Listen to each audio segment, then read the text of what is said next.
Ok, ¿qué tal? Bienvenidos a un nuevo video de especialidades quirúrgicas. Aquí voy a hablar de patologías de la aorta, especialmente aneurisma de la aorta abdominal y disección aórtica, y pues patologías de las cuales se encarga cirugía vascular, como por ejemplo isquemia crítica de un miembro o venas varicosas.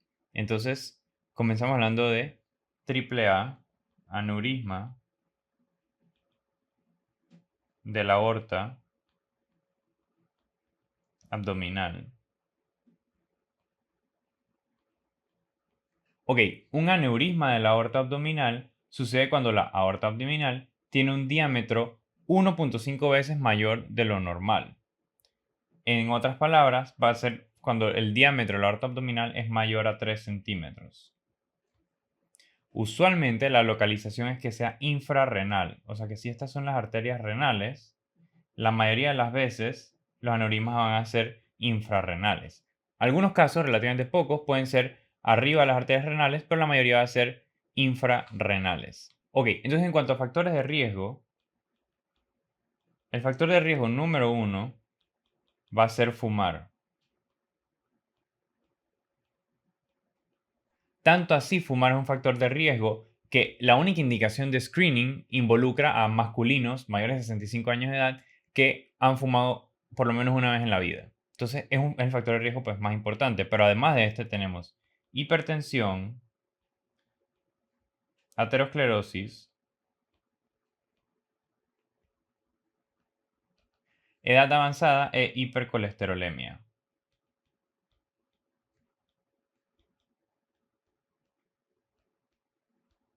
En cuanto a la clínica, usualmente esto es un hallazgo asintomático. Tienes una persona que por lo menos le hace por ejemplo, un CAT abdominal buscando alguna u otra cosa y detectan que tiene un aneurisma de la aorta abdominal o le hacen un ultrasonido abdominal y lo detectan. Usualmente es algo asintomático. ¿Qué puede tener el paciente? El paciente puede tener una masa pulsátil en el abdomen y que si yo ausculto esa masa, entonces escucho un soplo. La mayoría de los hallazgos clínicos son pues estos que están aquí. Ahora, ¿qué puede pasar? Oye, lo que pasa con aneurisma de la aorta abdominal, ¿por qué nos importa? Porque es una patología y por qué hacemos screening. Lo que pasa es que mientras mayor es el diámetro de la aorta abdominal, es decir, tengo un paciente que fumó hipertenso, aterosclerosis, hipercolesterolemia, y entonces, a medida que van pasando los años, este paciente va desarrollando un aneurisma más grande y más grande y más grande de la aorta abdominal, llega un punto en donde el diámetro es tanto que el aneurisma es muy inestable y entonces está en muy alto riesgo de romperse. Claro, si se le rompe la aorta a un paciente, se desangra y se puede morir fácilmente. Ahora, recuerden que la aorta es retroperitoneal, así que es posible que si el paciente empieza con una ruptura o tiene una ruptura incompleta, es posible que el retroperitoneo aguante un poco la sangre. Eso fuese posible y entonces eso a veces le da tiempo al paciente de pues llegar al cuarto de urgencias. Entonces, en estos casos se va a volver agudamente sintomático los aneurismas de la aorta abdominal. Entonces, la parte sintomática me indica que está habiendo ruptura. Aquí, ¿qué va a pasar? Los pacientes van a llegar al cuarto de urgencias con un dolor abdominal. Puede decir que antes ellos referían que, bueno, siempre tenían un dolor en la espalda porque, pues como la aorta es relativamente retroperitoneal, a veces el mismo aneurisma puede hacer que les duela la espalda, pero cuando se empieza a romper, el dolor se vuelve pues mucho más severo, los pacientes empiezan a chocar, empiezan a estar confundidos, taquicárdicos, hipotensos.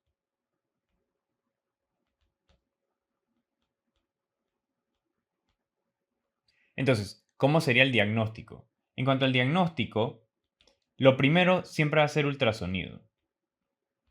Sí, es verdad, un angiocat, una angiotomografía me va a poder pues evidenciar mucho más claramente el aneurisma de la aorta abdominal. Pero para el examen, el primer test siempre es ultrasonido, porque este es el test indicado en screening y para los seguimientos es el test indicado. Ya cuando cirugía vascular vaya a decir, bueno, voy a operar este aneurisma, entonces ya uno iría pues al angiocat y todo lo demás. Entonces, como segundo test diagnóstico ponemos angiotomografía de abdomen. En cuanto al tratamiento, ok, esto va a depender. Primero, si tengo un aneurisma de la aorta abdominal entre 3 a 4 centímetros, entonces yo lo vigilo. Yo lo vigilo cada cuánto, yo le hago un ultrasonido o tomografía, puede ser ultrasonido CAT, cada 2 a 3 años. Es decir, de 3 a 4 centímetros. Si el aneurisma es de 4 a 5,4 centímetros, entonces yo le hago también, vigilo al aneurisma, pero mucho más cerca, con ultrasonido CAT, cada 6 a 12 meses. Ok, si el aneurisma es mayor a 5,5 centímetros o el aneurisma creció más de 1 centímetro en un año, cualquiera de las dos, vamos a poner la flecha roja para evidenciarlo, cualquiera de las dos, entonces tengo que meter al paciente a una cirugía electiva para reparar este aneurisma.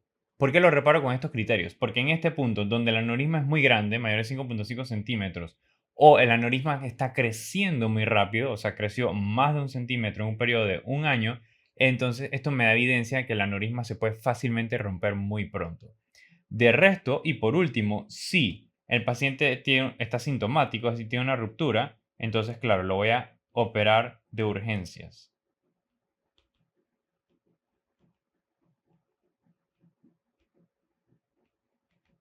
Entonces, eso sería con aneurisma de la aorta abdominal. Ahora vamos a hablar de disección aórtica.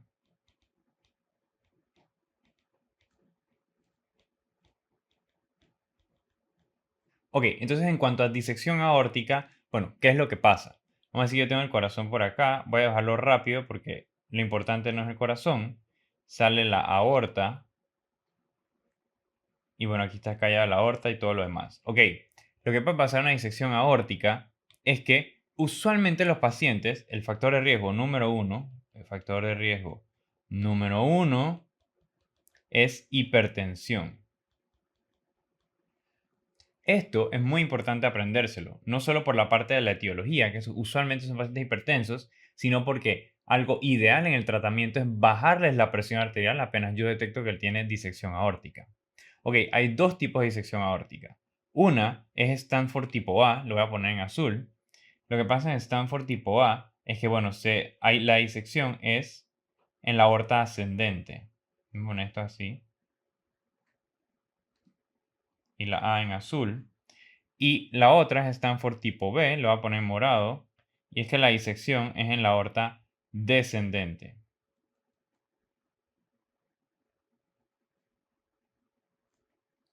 Tipo B. Ok, entonces, ¿qué pasa en disección aórtica?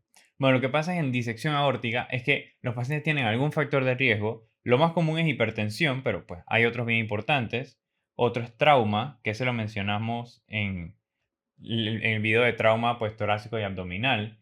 Puede ser vasculitis. En vasculitis me refiero a vasculitis 1 sifilítica, por sífilis.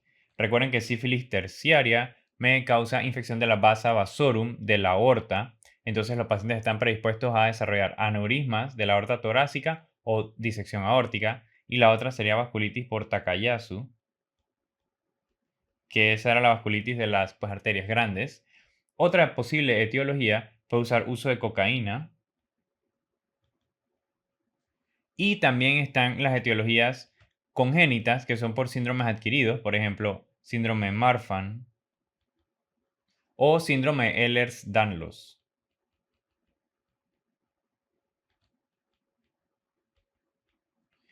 En Ehlers-Danlos, pues sería más probablemente el Ehlers-Danlos tipo 4, que es el que afecta pues, el colágeno vascular, o el colágeno tipo 3.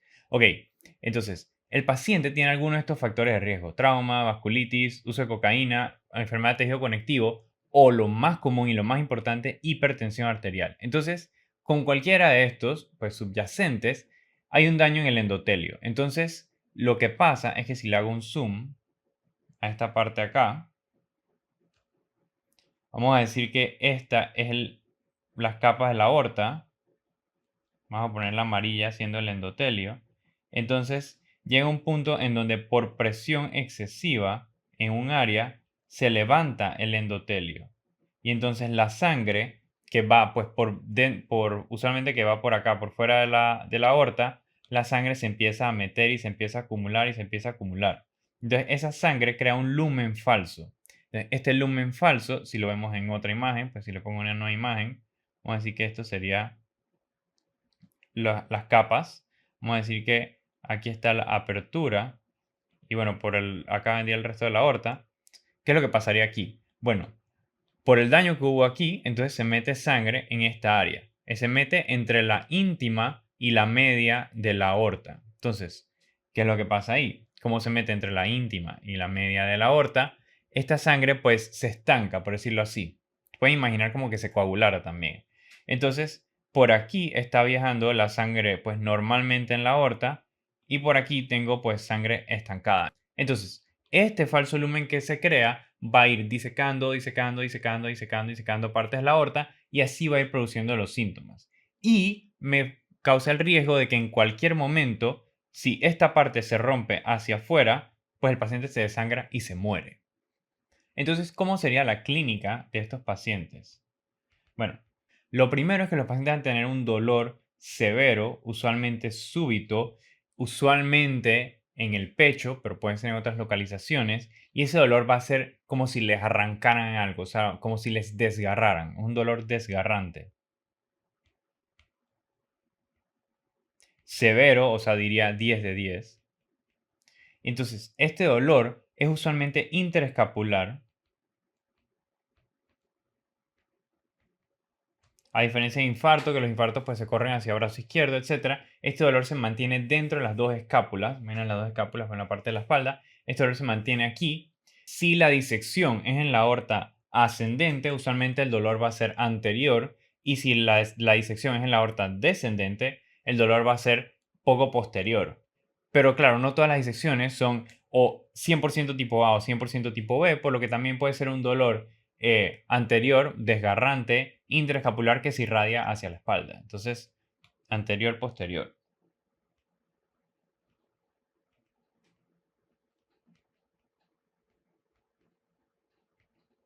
Adicionalmente, dependiendo de hacia dónde llega pues la disección, porque recuerden que la disección también podría ir por estas arterias, incluso ir hasta las carótidas, o la disección puede viajar por toda la aorta hasta la aorta abdominal. Entonces, a veces el dolor lo pueden presentar como un dolor desgarrante epigástrico, por ejemplo, o un dolor que se corre porque esta disección puede ir hasta las arterias ilíacas, hasta las dos arterias ilíacas y seguir disecando. Entonces, el dolor hasta se puede correr hacia la pierna izquierda, por decirlo algo así.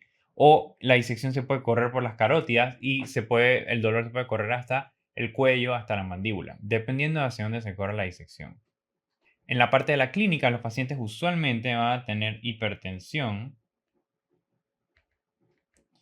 También probablemente los pacientes tengan la presión arterial asimétrica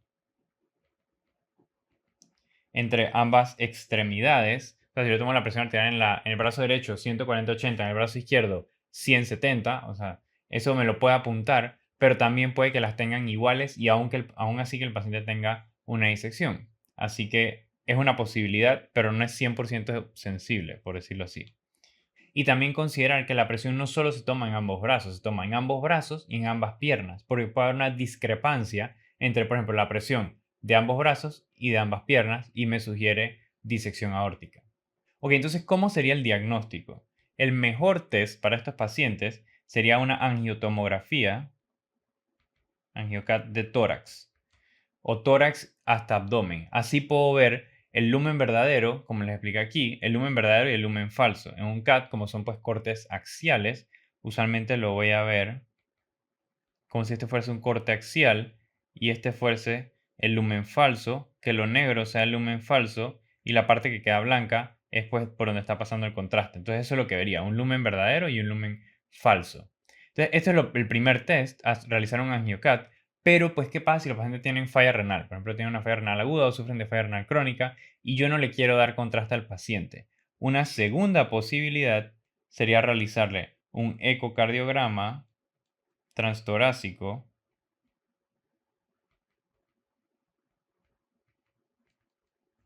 o una resonancia magnética.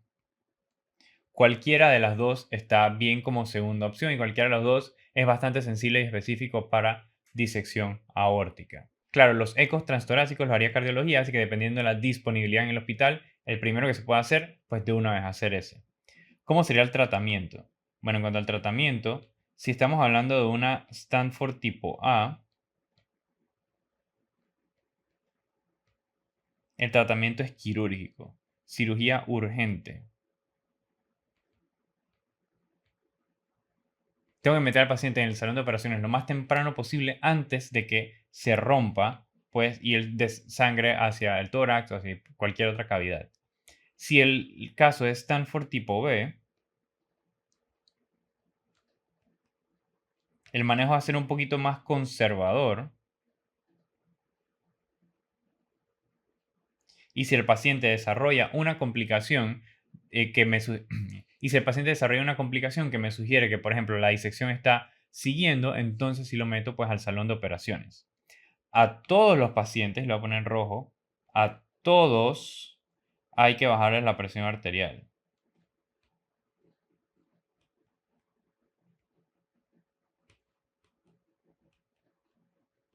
¿Con qué lo puedo bajar? Bueno, usualmente de primera línea usaría beta bloqueadores. O sea, número 1, beta bloqueadores. Las dos opciones son esmolol y la betalol. En realidad, esmolol es algo bien curioso porque esmolol es un medicamento, un beta bloqueador que actúa rápido, en segundos, 8 segundos. Y una de las muy pocas indicaciones para darle un esmolol a un paciente es una disección aórtica. Así de rápido hay que hacer con bajar la presión arterial. Y luego de eso, el segundo paso sería darle un vasodilatador como nitroprusiato de sodio. Pero lo que más me interesa que se aprendan es esmolol y beta bloqueadores o la betalol, porque realmente las mayoría de las preguntas también van por ahí. Voy a usar este espacio acá para hablar un poco de las complicaciones.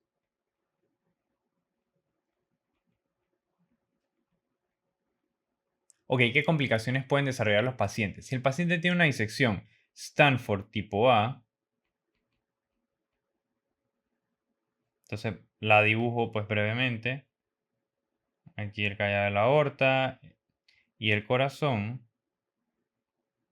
Entonces pueden pasar varias cosas. Uno, vamos a decir que viene la disección por aquí, por esto azul. Todo esto es la disección.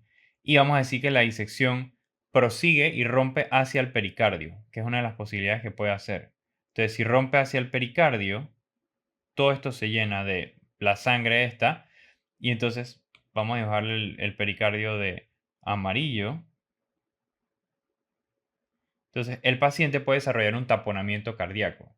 Esa es una de las complicaciones. Vamos a poner uno acá, taponamiento cardíaco.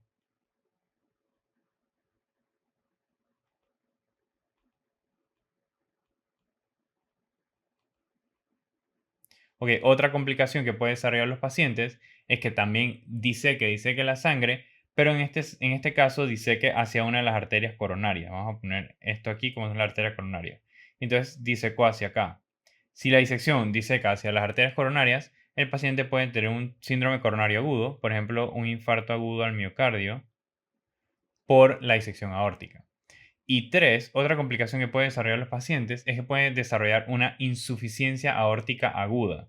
Claro, diseca hacia acá, se crea un pues, pseudoaneurisma aquí, se va dilatando esta parte de acá, y entonces por tanto los pacientes tienen insuficiencia aórtica aguda.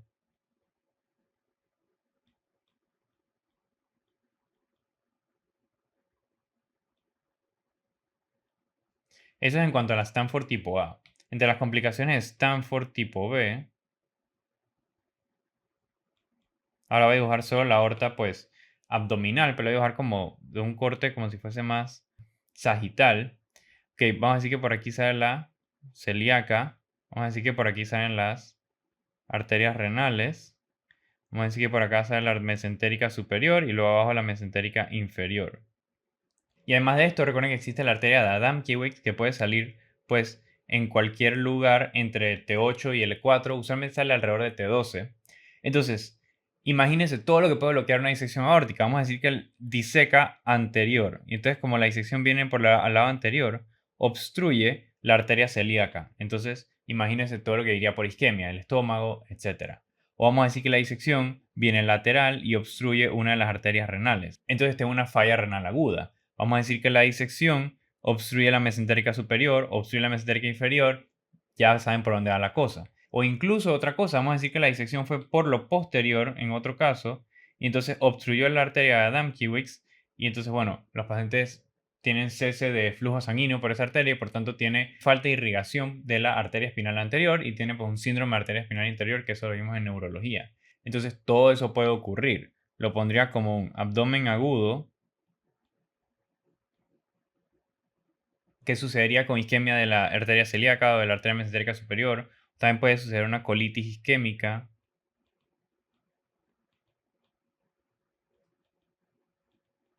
Ya les dije que falla renal aguda. Si hay cese de irrigación a las arterias espinales, entonces los pacientes tendrían paraplegia aguda. Y lo otro es que también los pacientes podrían tener síndrome de Lerich si la disección llega pues hasta las arterias ilíacas.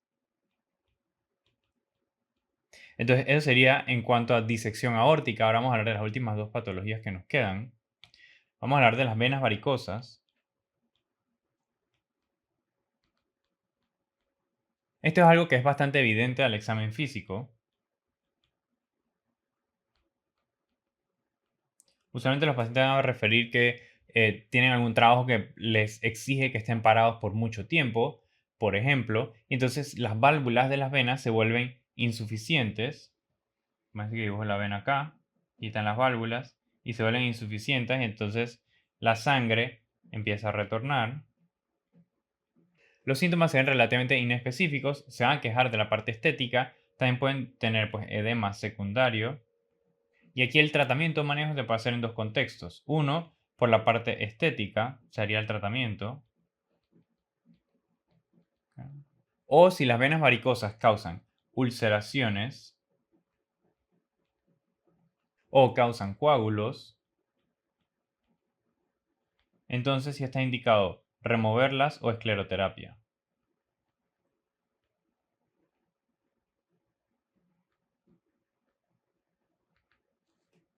Ok, entonces vamos a hablar también brevemente del síndrome de salida torácica.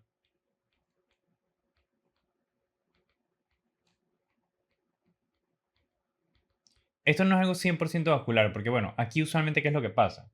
Lo que pasa es que vamos a decir yo tengo la clavícula aquí y yo tengo pues mi primera vértebra aquí.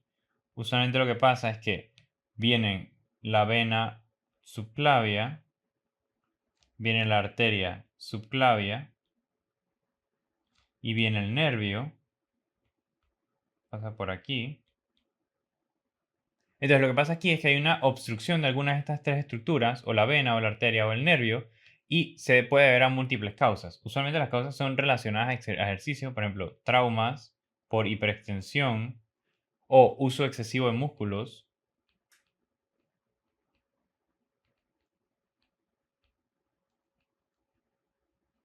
Pero también se puede ver a una costilla cervical congénita. Esa es una costilla pues extra que sale entre estas dos. Vendría más o menos por aquí.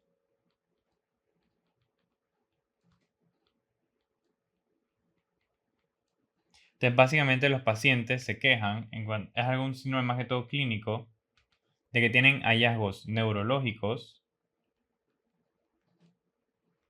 como por ejemplo dolor o debilidad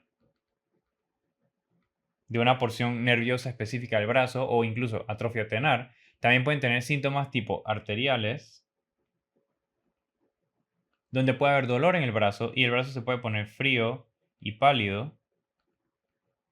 O pueden haber síntomas venosos, en donde en el brazo hay edema, dolor o cianosis.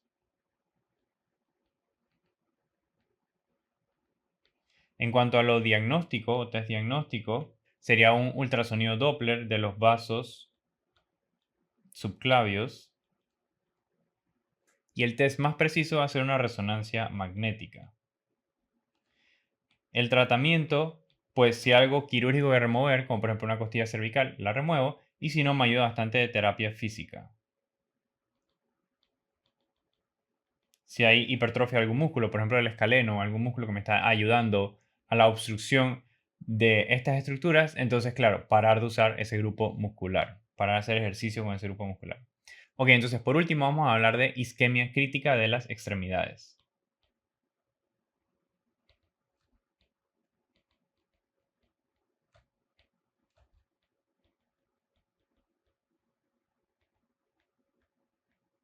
Esto usualmente se debe a que hay una obstrucción. Esta obstrucción usualmente va a ser un coágulo o trombo a alguna de las arterias que irriga alguna extremidad.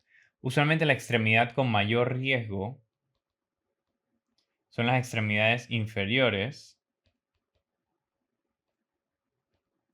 por el mismo sistema de vascularización de las extremidades inferiores. En cuanto a etiología, básicamente cualquier cosa que pueda viajar y obstruirme una arteria es una posible etiología.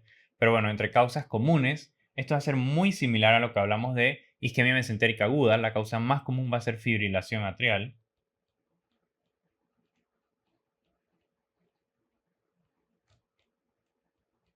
Digo, además de fibrilación atrial, también puede ser un paciente que tuvo un infarto agudo del miocardio, desarrolló necrosis de un área. De esa área de necrosis desarrolló un coágulo por estasis. Usualmente si yo tengo pues el miocardio, este músculo aquí, y vamos a poner esta parte en negro que está necrosada, como esa parte en negro no se mueve, aquí se empieza a formar un coágulo, se empieza a formar un coágulo, y ese coágulo puede viajar. Esa es otra posibilidad que puede pasar. Además de esto, la otra posibilidad es que haya una trombosis en la misma arteria. O sea, un paciente que, por ejemplo, tiene enfermedad arterial periférica, tiene una placa pues aterosclerótica que está pues bastante grande y igualito a un infarto agudo del miocardio, esta placa se rompe y causa un trombo agudo. Además de esto, otras posibilidades son pues una trombosis venosa profunda que viaja paradójicamente a las arterias, por ejemplo por un foramen oval permeable o endocarditis o bueno, realmente otras causas más extrañas. Estas son las dos más importantes en cuanto a entender. En cuanto a la clínica, aquí lo voy a mencionar en inglés por la parte de la mnemotecnia, le dicen la enfermedad de las 6 Ps. Sería pain, o sea, dolor, pallor, o sea, palidez, pulselessness, o sea, ausencia de pulsos, parálisis, parestesias, hipoiquilotermia, que básicamente significa que la extremidad está fría. Entonces, ¿cómo sería el diagnóstico? Ok, el diagnóstico, el mejor test inicial va a ser Doppler arterial y venoso. Este Doppler es algo que van a cargarlo pues, los cirujanos vasculares y se lo ponen al paciente ahí mismo al lado de la cama. Entonces ven si hay flujo arterial y si hay flujo venoso. El test más preciso realmente sería una angiografía. Ok, entonces ¿cómo sería el tratamiento con estos pacientes? Bueno, para el tratamiento, te voy a explicar un poco la parte del estadiaje. Ok, entonces vamos a decir que tengo un paciente, fibrilación atrial, viajó un trombo, ocluyó la arteria femoral. ¿Cómo serían los estadios? Bueno, la extremidad puede ser viable, puede estar amenazada o en amenaza, o puede ser no viable. El resto del cuadro lo voy a ir adelantando y después sigo el video. Ok, entonces ¿cómo serían los estadiajes? Bueno, tengo el trombo o coágulo que me ocluyó agudamente la arteria. Entonces, al puro principio, no va a tener pérdida sensitiva ni motora. Digo, sí voy a tener dolor. El dolor va a ser leve a moderado. Y si le pongo el Doppler al paciente, voy a tener tanto flujo arterial como flujo venoso. Luego, lo que va a ir pasando es que el dolor va a ir aumentando y aumentando y entonces se va a ir poniendo más severo. Entonces, aquí sí va a haber algo de pérdida sensitiva y algo de debilidad motora, pero pues no ha llegado a su totalidad. Y en el Doppler ya no voy a ver flujo arterial, pero sí va a haber flujo venoso. Y ya cuando la extremidad es no viable, entonces hubo totalmente pérdida sensitiva, se perdió toda la sensibilidad de la pierna, hay totalmente debilidad de la pierna, no se puede usar, ya no hay dolor, porque ya no se siente el dolor, y entonces, cuando le pongo el Doppler al paciente, no hay ni flujo arterial ni flujo venoso. Ok, entonces, ¿qué es lo que pasa? Si yo tengo al paciente en uno de estos dos, en viable o en amenaza, yo puedo revascularizar. Entonces, viable o en amenaza, la extremidad que está amenazada, entonces revascularización.